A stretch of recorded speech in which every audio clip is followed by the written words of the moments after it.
and welcome back to Map the Maze after a long hiatus. I'm here very excitingly with my guest, Sebastian Droesler, who works and practices in Hong Kong and is a mental health professional. So we're about to talk to Sebastian, so welcome. Yes, hello. Thanks for having me. I'm delighted to have you. I'm excited to be here. So Sebastian, maybe could you tell us a little bit about the work that you do? Yes, so I'm a counseling psychologist and I work with individuals and couples. Mainly, I do mindfulness training. I'm a fully certified mindfulness teacher. But the main work in the counseling area and therapy is with individuals and adult individuals and couples around relationship stuff, around anxiety, emotional regulation, depression, lots of I feel like I can tick every box. Yeah, lots of stress-related symptoms. People coming to me wanting to get back into balance and feel more confident and more strong. Just less overwhelmed. Yes. Yeah. And do you find people maybe come in saying, "Oh, I'm here for stress," and actually through the process? Typically, how it unfolds is there are certain patterns, certain things that don't work out. There could be sleep, an area where that suffers, or lots of bickering or irritability, short temper, things that don't work at work or in the relationship, and then we get feedback of like, "Hey, what's the matter? Something is up." And then people come in and would say, "Well, it's not going so well," and then we unfold that. But it sounds like you have a lot of options in terms of when people do come in to give them different pathways to sort of. Yes, I hope so. I sure hope so.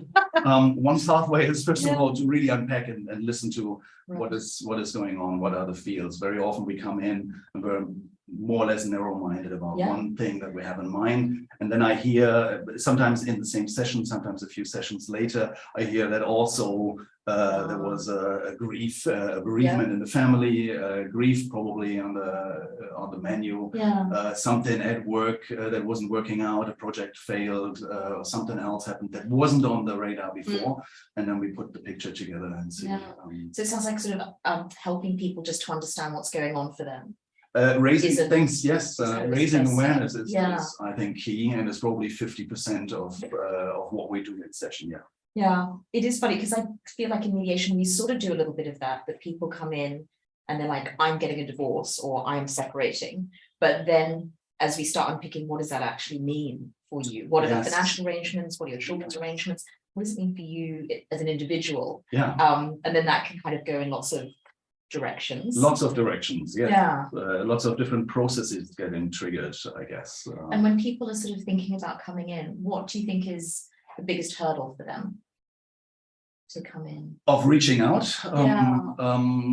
I get less, when people come, I get less, obviously. These are the people who are courageous or made up their men. I get a lot of people coming to me through referrals and recommendations. So there's less of a threshold already. Sometimes even doctors, cardiologists, so not say like we can't find anything, but surely you're under stress and it's probably up here somewhere. So better get that sorted. Here, And we couldn't measure anything. That works all fine. And then the threshold is a bit lower already. But sometimes I do hear on the individual side that people think like they will be changing, a different person, and they will have to give up something that is part of their ego, part of what they how we identify ourselves, what we like about ourselves. That could be a concern. And when it comes to couples, what happens quite frequently is that one has more ambition or has the idea to do couples therapy, couples counseling, and the other one then sees that as, "Oh, this is about me," or does that mean like you will bring me there so that I will put on a spot and then judged. And that is triggering feelings of like not being good enough deep down somewhere. And that's very understandable. I mean, I guess understandably, when I'm working with people, I see that dynamic very frequently where if they have been to counseling, often people have been to multiple counselors because they're trying to find that fit. I don't think they understand that's what's happening, but I think they're trying to find the person that they both have rapport with. But they'll say, "Oh, I'm the one that really wanted to go and they didn't put the effort in," or somebody will say, "I really didn't want to go." And the other, because they're there's already kind of been a decision that Right. this isn't going to succeed. But one thing I would like to ask you is, if I'm talking to somebody, which I often do, and I think, you know what, you could really use some help, some support, Right. some tools even, Yeah. just to deal with what's happening. Yeah. And I encounter resistance. So Yes. I don't need to go to see, I don't need to see a counselor. Yeah. I don't need to see somebody. Yeah. What do you think I could be saying to them? Oh, okay. to- Well, thanks. to That's help? yeah, I like that Yeah. question a lot, because I think it's a human condition Yeah. that we reach out, we find something that we found helpful for ourselves or that we heard about others, and then we're prone to give advice. Yeah. And that often comes across as prescribing, Yeah. and having any idea of giving a solution. Yes. And and that goes out to all the partners out there who think like, yeah, please listen carefully. So we're seeing something in our partners and our friends or Yeah. colleagues and whatnot, and we're not giving the solution that's as helpful Yes. as me saying like, Salah, can you you seem to not read so well. Why don't you try this out? This worked really well for me for 10 years, Yes. right? Yeah. Try it out. And then you're Yeah. like, no, why would I? No, I don't like Yes. the frame. Why would I try that out? And then you try it out and you're like, oh God, it's all blurry. And then I think, well, don't be unthankful, right? I'm offering you something. Why don't you take it? Yeah. And that often happens. Yeah. So we stay away, we stay aloof from giving advice Yeah. or having prescribing solutions where we know what would be good, but it's not about that. It's Yes. about the other one probably doesn't have the same awareness or doesn't have the confidence to have Yeah. the awareness of that there is something stressful, that there's something in the way, an obstacle, that there's something happening to me. Yeah. I need to know that first, right, and get there first. So what you could do is you could give insight about like, do you notice that when we talk about that Yeah. you were becoming a bit more feisty, or you started swearing, Or even just there's other an I energy guess. change, Yeah. or that or when you see it in the room, of course, when there's non-verbal behavior, posture, facial expression, to bring that and to say like, do you notice that? Yeah. Although I would with the non-verbal stuff, it's probably already a higher level. Did you notice that you just twitched? You're actually Yeah. But when we're going into a heightened state and we're dysregulated or there's something going on, just to notice and to say like, do you notice that? Yeah. Yeah. What is that? It sounds like you're upset, or it sounds like you're really frustrated, or Yeah. there's anger. Yeah. And then hopefully the other one would say like, yeah, I'm Yeah. angry. Yes. Yes. So that's a good basis to have, because yes, now we know we're angry. There's Yeah. anger.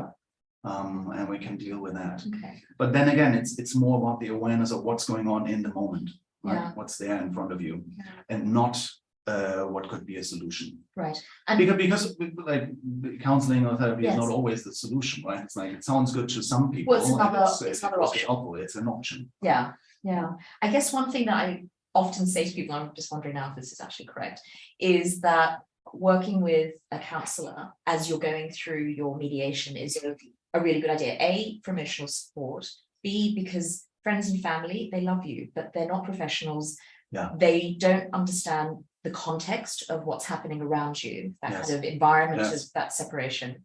And they're very partisan. So they're not going to sort of really help you reflect, because they're there to love you. Yeah. They're not there to sort of help you through it, but also that counselors can also give people tools Yeah. to either help calm, to self-regulate, either during the mediation or afterwards, or preparing to come into the room. Because I often see Right. people who have like rubber bands or little stones, or Yes. they'll draw or Yeah. something. If they have rubber bands, they probably come from me. Okay, I good say to that know. very often. Just notice the rubber band and feel Yes. when don't say Yeah. what you wanted to say, or don't really. Yeah. Or, So is that correct, that actually counselors can help people to have? yes. better And when we talk about like controls, going yeah. into a direction of separation, for example, Yes. I would say, and vice versa, right? Yeah. It's good to have your therapy and counselor to help you on the emotional side, Yeah. but then to address the very practical side and move things forward. Yeah. Instead of and buffering that with mediation, for me makes much more sense Yeah. than going other ways, right? That could Well, be, it's a human focused much more, approach yes. as opposed to a Yes. rights-based And you're approach. staying in a communication, you're having an Yeah. exchange, only it's about really practical stuff, right? Yeah. And arrangements. Yeah, no, it's very practical. I'm not a counsellor. I have no training. Yeah, but I think it's funny. So the rubber bands I've definitely seen it. And I had one client who spent the whole mediation drawing and writing. So she didn't make eye contact. She just drew and wrote the whole way through. And at the end of the whole mediation, so everything had been settled and they'd signed their document, she just said, "Do you want to see what I was writing?" I was like, "No, it's okay, that's private." And she said, "I want to show you." And she had drawn quite graphic images. But the whole way through the mediation, she was very calm. Right. And she just said, "I was staying calm, but this is what I was thinking." Was the outlet. This was the outlet. Yeah. Right. Yeah.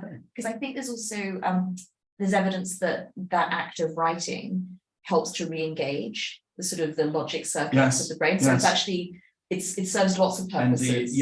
And the right hemisphere of the brain, right? So when you're staying on the left side, very simplified. In facts, mathematic calculations. Exactly. Right? Yes. You're on that side, and you're hearing things, and there's a lot of emotion going on. Of course, there must be, right? And to have an outlet makes a whole lot of sense. Yes. Could you sell it? I mean, wow. Some of them may have been potentially defamatory. Yeah, all right. Anyway, but what mattered is she held it together through her mediation. Yeah, so that was really the key. I think it's people finding ways. I mean, I've even had people come in here and do like a mini meditation. So I had one guy who had been through a lot of counseling, and so he had all of these different tools, and he said, "I just need a break." He would come in here, pull the shades, and just sit down and do like a seated meditation for like just 5 minutes. But it helped him. It gave him that. So that was amazing to kind of feel like you can do a lot to help yourself. That, you know, I have a watch now that does that. It tracks the heartbeat, and it sometimes says, "Are you in a rush, or are you? You seem more heightened than usual. Do you want to do a breathing exercise?" Oh my gosh! So that's sort of biometric feedback. That is a little bit. I'm like, yes. Good. Thank you. What? I should calm down. That's good. I think it's good practice. It's good awareness to see and to notice when we get agitated, when we're leaving that state of being regulated and open, when we're going into a closed state, and we're not. Nothing goes in, nothing goes out. And when something goes out, it goes out in a very negative way, a feisty way, an unhelpful way, and probably damaging. Yeah. I mean, I think that's one thing that. All of the things people feel are legitimate. I'm certainly not challenging people's right to feel the way they feel or minimizing it. But what I keep trying to bring people back to is you're entitled to feel angry and bitter, and maybe you hate them and you want to shout at them. But you're not here to do that. This is not that forum. You can do that in the street. You don't need to pay a mediator. And that is here. You're trying to do a negotiation. I need to jump into that because I just had a session just before coming here. My 2 morning sessions, and one of them was about when you said like entitled to feel anger. For me, that is an interesting concept. How we see that. And we talked with this client. We talked about allowance, right? I'm allowed to feel upset. I'm allowed to feel angry. I would change that. I would challenge that, because there is no agency or government regulatory body that says like, here's your allowance, right? Or authorizes that even. But it's really about like, do we allow ourselves? The agency is within ourselves, and you can brew and stew and sit in your anger and make it worse for yourself and the people around you, also the ones that are nothing, not involved, have nothing to do with the anger. And this is really, do I allow that? Do I entitle myself? That's how I would frame it and bring it back to that part, because we're not per se entitled to be angry. We are angry, there's anger, and then it's about how we respond to it. Yes, as a mediator there, I'm not here to say you can't feel that, or yes. What I just try to say to people is it's not serving you. It's not serving you well, because you're not going to achieve, it's not going to help you achieve your goals. But what you're saying is but what you're saying is very similar to that idea, Lisa Feldman Barrett, how emotions are made, that no one makes us feel. We decide how we're going to feel. We interpret what's happening in the outside, and then we create an emotion to match what we think is going on. So sometimes those serve us well, and sometimes they are poor masters.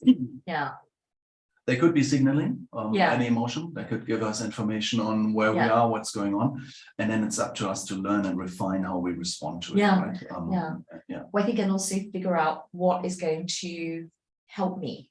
Is it going to help me to ruminate and to fret and to be in a state of hyper sort of anger? Or is it going to help me to try and calm down, to stay focused on what I wanted to achieve, particularly in mediation and negotiation? I'm just saying,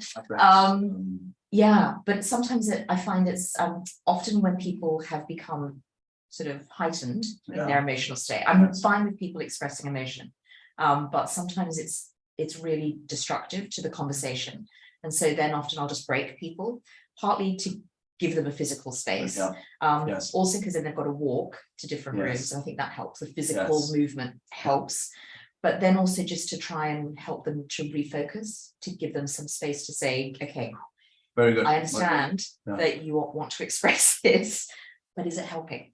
Because you've got these goals. It is a development, it's a process of self growth, personal growth, but it's individual, right? It's never helpful to have that with the partner or with the other party where the emotion is coming from, right? And where things well, and also where people are at their most vulnerable, because this is the person that they had the most trust for, and now there's the least trust. So it's a difficult place to do personal growth, let me say, in the mediation room.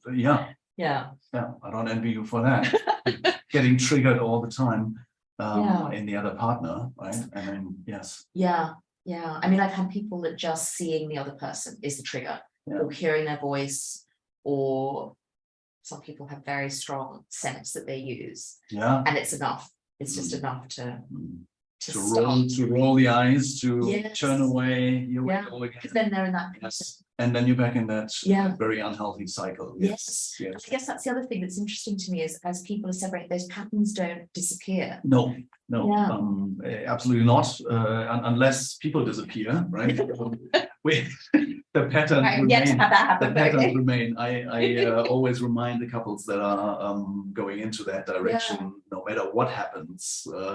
We are usually staying a couple in some shape or form, right? We have children, we have assets together, we have a social circle, we have overlapping families, family ties, we have responsibilities, etc., etc. And in each of these, there will be a chance that the same patterns play out, right? And the same cycles repeat. And we owe it to ourselves to, as best we can, get out of that and handle it and cope with it in a better way. It steers up less stress, less. Yes, particularly if there's ongoing involvement, particularly around children. It's so hard because I think people have this idea, oh, it's only till they hit 18 and then we're done. And it's like, no, it's not. We've got graduations and weddings and christenings and who knows what else. It's interesting that you were saying that, because I had a couple in that I was working with and they didn't have children. And they hadn't been married a long time. And one of them was planning to relocate, and they just said, so we're never going to see each other again. Like this was the last time that they were going to interact with each other, because they divided the assets, nothing needed to be, there was no ongoing commitment, they didn't have children. And they just, like the enormity of this is the last time we're going to sit in a room and be in it's a negative intimate relationship, but to be in an intimate absolutely. So I just wondered, what would you say to those people who are like, how do I deal with that sort of the enormity of maybe this is the last, because I feel like I need to memorialize it. To ask you how you well, I always give people a moment.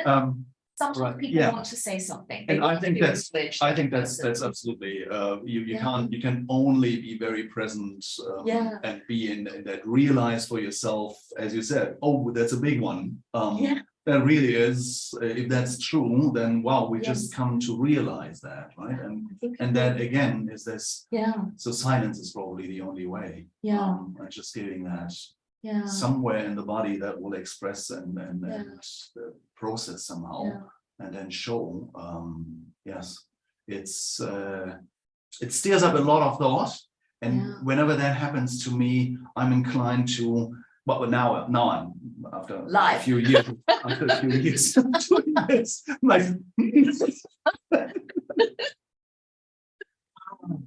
Yeah. this is good as it is. This in itself Yes. is a realization there, Yeah. right? So just the pause. And just the pause, and just Yeah. and maybe then after a while, giving space and saying like, hey, how are you going to handle it? Mm. Mhm. Yeah.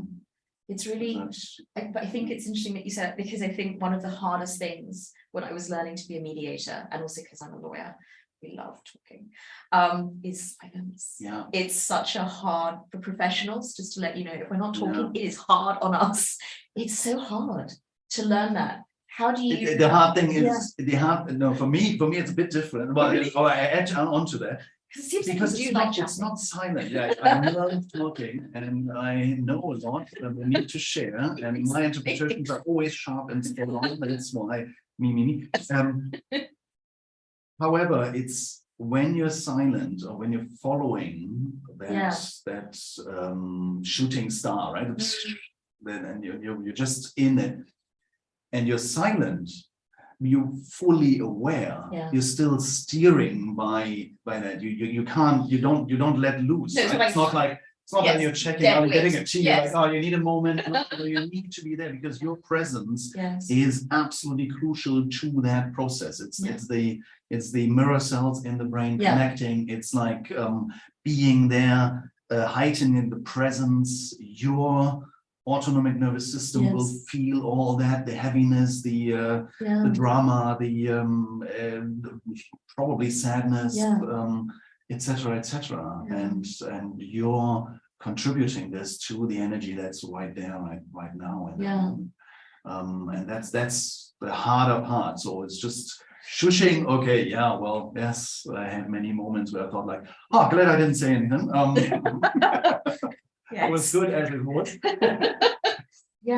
And then to be able to still be there and be fully present. I think what you're describing, I think, is really the best way of thinking about it, which is, you're right, we have this desperate urge to share, like, oh, we know something that could help here, or can I, because we want to help. But what you're actually talking about, I think, is a really valuable way of thinking about it, which is the contribution that you're making is holding the silence. And it goes now that I'm thinking about it, just found that out now. It's very similar to that eyeglasses, right? Handing it over. It's again not giving advice, not having any solution in mind, not imposing. And not interpreting, and just being there, not imposing, exactly, not just being okay. So that's already a lot there. There's a lot happening. But I think it's really.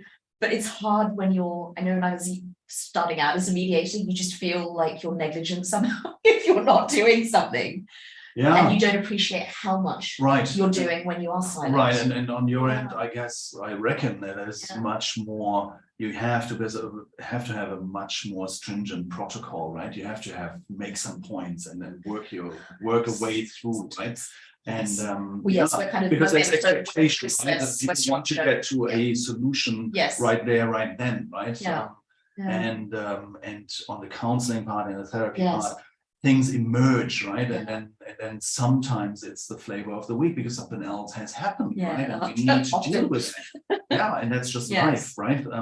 It's not like no, we had one thing and now we get to a point landing, right? Where we I think it is so powerful. I feel like there have been times when just feeling what's happening in the room and being silent has been exactly what everybody needed.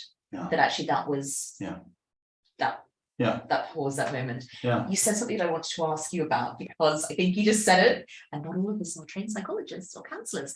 And you mentioned mirror neurons. Could you just explain what that is? Okay, so very simplified, we have in our brain, we have mirror cells, and that enable us to be empathetic, basically, that it boils down to. But it goes so far that we can even have physical experiences, where there are these videos where people have like a mirror and hold the hand, and then have a rubber hand right next to it, and then they don't see it. And have you seen these videos?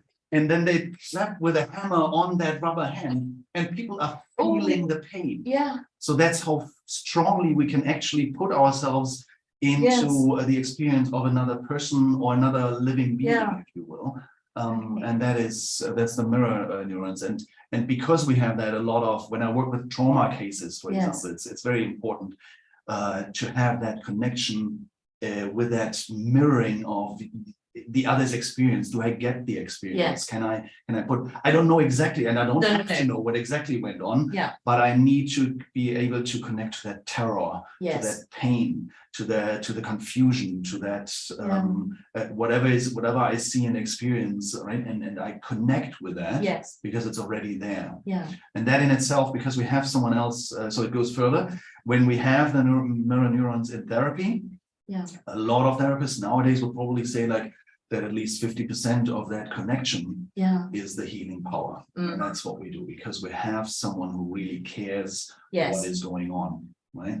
And that's so in mediation we talk about how it creates that empathy, which is what we want to do, not sympathy. We want to create empathy with our clients, but also that it's contagious, that we signal each other, which is how we do the connection. But it's also a way of we try and project a calmness to try and project that to the other people in the room. As best we can. As best we can. So So exciting. Regulated. I know my supervisor in my very, very first counseling session said like, so I was thrown into the very cold water with a case on depression, strong depressive episode.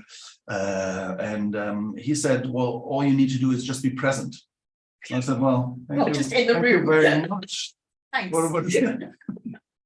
I will do that then. And nowadays I would say exactly the same thing. It really is about being present, and knowing that when you are not at your best and you are not regulated, you haven't slept well, you feel hungover or tired, or you're rushing from through the day or whatnot, you can't connect in the same way, you can't be present in the same way. You have to become more open. By simplified, for me, it's openness and closed states, right? So you're looking into, am I open and here and taking things in, or am I closed, right? And how much am I closing off? Is there some agenda running in the back of my mind? I'm thinking like, okay, after this I need to get next another errand.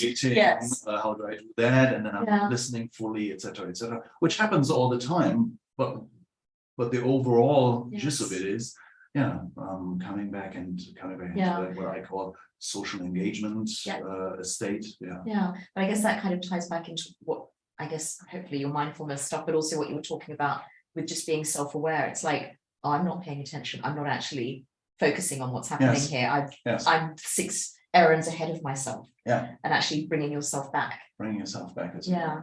One of my professors used to talk about listening, which obviously people in, I think probably every profession have conversations about listening ad nauseum. But he used to talk about, because it's very popular to say communication theory, active listening. And he said what you need to do is committed listening, which is I need to listen to you with all my attention, bringing all of my presence, as if what you say could change my life. And that kind of John Kabat-Zinn always says like you're paying attention from moment to moment, as if you're in a non-judging way, as if your life depended on it. And he adds always that part.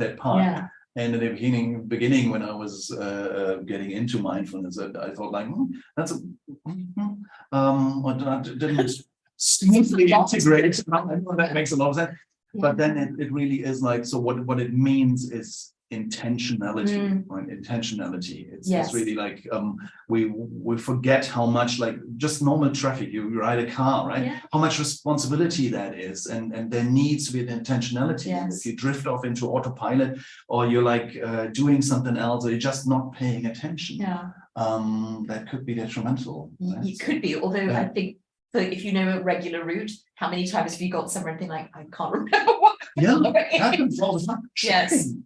It is shocking. It is shocking. I think intentionality is one part, and it's also doing it. Yesterday I did a transfer of money. It was a substantial amount, and then in the evening I thought like, did I transfer the right? I can't remember. You would think I would. I should in, and Go on. Yeah, we Yeah, just, go on. yes, I guess there's a lot of competing Yeah. things for our attention. It's Yes. hard to keep switched on. But it's also, I think the other thing, apart from intention, is respect, is for the work that you do, for the work that I do, people are coming to you in a moment of distress, Yes. often, and a Yes. moment of crisis for them. Yes. And they are, this mediator I work with says they are honoring you Yeah. with their story and what's happening, and to give them the respect that is due for Yeah. someone who is sharing with Yes. you this Yes. incredibly difficult thing, because it's not easy. It's not easy to share it with it's a not. mediation.